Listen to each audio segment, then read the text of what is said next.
Merci d'être sur la télévision. Là-bas, pour suivre le journal de ce jour, mardi 24 octobre 2018. Mesdames, Messieurs, bonsoir et bienvenue à tous. Direction Zander.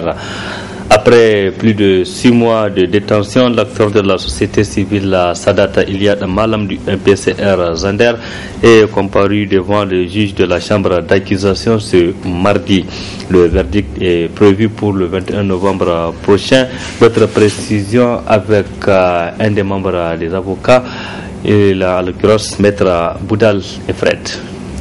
Vous savez, nous avons demandé la mise en liberté provisoire en première instance devant le juge d'instruction. Le juge d'instruction n'a pas fait droit à notre demande. Nous avons élevé le conflit pour venir devant la chambre d'accusation. Et aujourd'hui, c'est ce qui a été retenu et examiné par la chambre d'accusation. Et vous savez, un autre dossier pour M. Badmassi, qui lui va passer le 11 novembre. Donc pour le dossier de M. Sadat, ça a été plaidé, nous avons fait des observations et la chambre d'accusation a mis ça en délibéré pour le 21 novembre. Je précise que c'est des dossiers que vous connaissez, l'opinion a eu le temps de les apprécier. Nous avons estimé que c'est des dossiers qui, en eux seuls, traitent d'une question très importante dans notre pays par rapport au pouvoir du juge d'instruction nigérien. Je pense qu'à partir de ces dossiers même, nous pouvons relancer le débat sur la nécessité de mettre en place un juge de détention et de liberté différent d'un juge seulement d'instruction. Parce que vous savez, toutes les grandes modifications en cette matière commencent souvent soit par des abus, soit par de laxisme qu'on constate là, ça et là. Toutes les avancées procédurales que nous avons dans nos pays ont été suscitées en France et ailleurs par certaines défaillances, certains abus, ou lorsque les citoyens constatent que les libertés sont en danger. Donc je pense que le dossier Sadat et Badmassi relance les débats. Comme d'autres d'ailleurs qui ont été, vous avez vu, relaxés récemment après avoir fait 4 mois de détention en prison. Vous venez devant l'audience et c'est en ce moment qu'on constate qu'il n'y a rien dans le dossier. Pour éviter à notre pays que des libertés soient en tout cas en danger, je pense que ces dossiers-là ont l'avantage de relancer le débat par rapport à la nécessité d'instituer dans notre pays un juge de détention et de liberté pour que la détention provisoire ne devienne pas une règle et la liberté l'exception. Et je pense, et ça je m'adresse à tous ceux qui tirent les ficelles dans ce dossier, qu'ils sachent que, et au moins les Sadat, ils connaissent aujourd'hui leur procédure, mais de faire attention parce qu'on ne doit pas instrumentaliser la justice, on doit laisser la justice faire son travail parce que personne ne connaît son avenir. Sadat Iliad Malam va attendre quelques semaines encore pour connaître son verdict. Il faut noter également il y a un autre acteur de la société civile, Yahya Badmassi de l'association alternative Espace Citoyen, lui aussi qui attend son procès. Restons toujours à Zander où la nuit dernière un incendie a ravagé le bureau du receveur de la mairie centrale de cette ville. Tous les documents administratifs ont été calcinés. Le maire central, son staff et ses collaborateurs étaient sur place pour constater les dégâts. S'il vous plaît. C'était aux environs de 3h45 que l'incendie a été déclaré à la mairie centrale de Zander, précisément dans le bureau du receveur.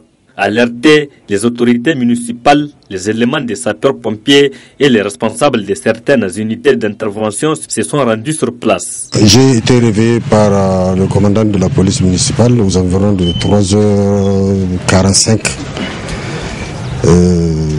Il m'avait dit qu'il y a du feu à la mairie. Automatiquement, j'ai quitté la maison pour venir voir de quoi il s'agit. Effectivement, quand j'étais venu, bien avant que je vienne, mon premier réflexe c'était d'informer le service de la protection civile, des sapeurs-pompiers.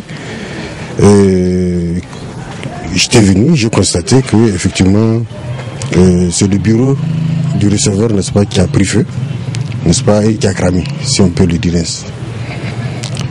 C'est un constat que nous avons fait avec tout le monde. Et tous les éléments ou les acteurs qui sont concernés dans les investigations étaient sur le lieu. Nous les avons informés, nous les avons avertis et à 4h du matin, tout le monde était sur place et il y a eu le constat qu'il fallait faire. C'est un travail, vous savez, des professionnels et les professionnels étaient sur place. En tout cas, ils ont pris toutes les informations dont ils ont besoin. Les causes de cet incendie qui a réduit en cendres le bureau du receveur ne sont pas encore élucidées.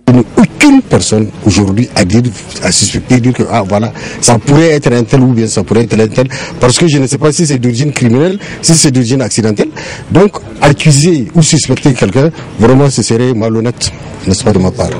Une enquête a d'ores et déjà été ouverte. Seul le résultat de cette dernière pourrait nous édifier sur les vraies causes de cet incendie, qui n'est pas d'ailleurs le premier à la mairie de Zander, car en 2015, il y en avait eu également. Le Conseil nigérien des utilisateurs de transport CNUT du Niger et Ghana Super Authority s'engage à créer les conditions pour faciliter les activités économiques sur le corridor de transit du Ghana. Les deux parties ont paraphé un document d'entente ce mardi, nous rapporte Areta Salla et Ibrahim Abdou. Par cette cérémonie, le Conseil nigérien des utilisateurs de transport public CNUT et Ghana Shippers Authority GSA, à travers leur directrice, viennent de signer un mémorandum d'entente. Objectif à faciliter les échanges sur le corridor du Ghana afin de les rendre plus compétitifs. Le CNUT est dans sa mission d'encadrer les activités des opérateurs économiques nigériens au niveau de tous les corridors de transit. Donc le Ghana est l'un des principaux corridors de transit et donc la direction générale du CNUT a pensé qu'il vaut mieux mettre en place un cadre formel de coopération, un cadre bilatéral de coopération pour mettre en place les règles que nous allons désormais respecter en tant que conseil des chargeurs pour faciliter les activités sur ce corridor. Avant cette signature, le conseiller technique du CNUT a fait une brève présentation du mémorandum. Le mémorandum lui-même, il se rapporte d'abord aux questions qui concernent le transport, proprement dit. Il se rapporte aux questions qui concernent le transit. Et il se rapporte aux questions qui concernent les échanges entre les deux pays. Et ça couvre l'ensemble de la chaîne de transport, que ce soit les transporteurs, que ce soit le maillon portuaire, que ce soit les autres intervenants. En tout cas, les domaines de coopération qui ont été prévus vont les toucher. Et c'est pour le plus grand bien de l'économie de notre pays. Vous savez que nous sommes un pays sans littoral, on l'a dit toujours. Et à ce titre-là, nous sommes condamnés à utiliser les ports de nos voisins. Et donc le CNUT, conformément à sa mission, a voulu mettre en place un cadre formel pour mieux cadrer les activités des uns et des autres sur ce corridor qui auparavant était très très compétitif et très très rentable, mais nous avons remarqué une perte de vitesse et donc nous allons faire tout ce qu'il faut faire à travers le comité de suivi qui est mis en place pour relancer donc les activités sur le corridor ghanéen. Cette troisième signature du mémorandum d'entente permet au CNUT et au Ghana Shippers Authority de mener à bien leur mission d'encadrement des chargeurs. Les acteurs de l'eau et l'assainissement étaient en conclave et aussi ce mardi 24 octobre dans la salle de réunion de l'arrondissement communal à Niamey 5. C'est donc à la rive droite. Une rencontre qui rentre dans le cadre des activités du projet eau et assainissement en milieu rural. Faisons le point avec Abdrazak Hamidou Léo et Chebou Guissou. Mieux communiquer avec l'ensemble des acteurs de mise en œuvre du projet eau et assainissement en milieu urbain, projet du gouvernement du Niger financé par la Banque mondiale, telle est la raison première de l'organisation d'une série de consultations publiques, mais aussi d'échanges avec des municipalités, l'administration scolaire, les populations bénéficiaires, les autorités coutumières, les leaders d'opinion et la société civile. Ainsi, après plusieurs communes, le tour est à la commune 5. Après la ville de Niamey, les communes 1, 2, 3 et 4, c'est un honneur pour la commune 5 d'accueillir le présent atelier d'échange, de vulgarisation et la démarche d'engagement citoyen. Les objectifs essentiels assignés à cette journée de consultation avec les acteurs et bénéficiaires du PMAU porteront sur la mise en œuvre du projet, le rôle des différents acteurs dans cette mise en œuvre, la définition des supports de communication.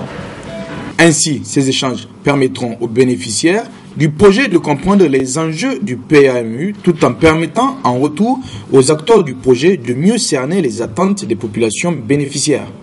À l'issue de nos travaux, les acteurs et bénéficiaires du projet seront outillés, mieux accompagnés du PMAU dans sa noble mission de donner de l'eau potable et d'assurer un accès à un assainissement adéquat en milieu urbain.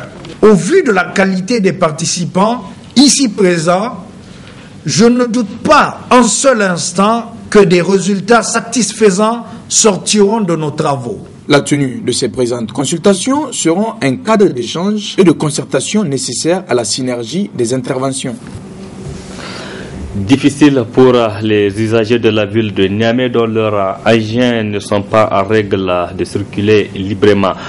Des contrôles intensifs sont en cours présentement depuis la rentrée en vigueur de la loi sur le port des casques obligatoires et de ceintures de sécurité. Que pensent les citoyens des opérations coup de poing menées par les forces de sécurité, suivant les réactions de quelques citoyens que nous avons rencontrés ce matin? Ce que je peux dire concernant ce truc-là, d'identifier les engins sans plaque, quoi. D'un côté, c'est pas bon même de circuler avec ton truc sans plaque. Il faut suivre le règlement. Il faut que tu sois à règle. Ça dépend de la loi, quoi. Toi, tu peux pas dire que tu peux les empêcher d'appliquer ce qu'ils vont faire, quoi. Parce qu'ils sont là pour nous. Ils ne pensent même pas que de nous faire le mal, quoi. Moi, je vois, si c'est mal stationné, là, ils ont raison parce que pour au moins ça laisser la circulation, ils peuvent bien stationner, mais s'ils sont bien stationnés, moi, je ne vois pas pourquoi on va débarquer leur véhicule ou bien leur moto. Vraiment, mais quand même, s'ils sont bien stationnés, ils ont laissé la circulation est libre. Vraiment, moi, je ne vois pas le problème. Oui, ça, ils ne peuvent pas partir, mais ils peuvent au moins faire une sommation. Ils peuvent donner un ultimatum. Vraiment, de faire tout pour chercher à dédouaner vos véhicules ou même votre moto d'ici temps. Mais directement comme ça, vraiment, c'est pas facile parce que vraiment, ce dernier temps-là, apparat. Voilà, point final de cette édition. Merci à vous de l'avoir suivi. Restez en compagnie du programme de la télévision La Barry. Excellente nuit à toutes et à tous.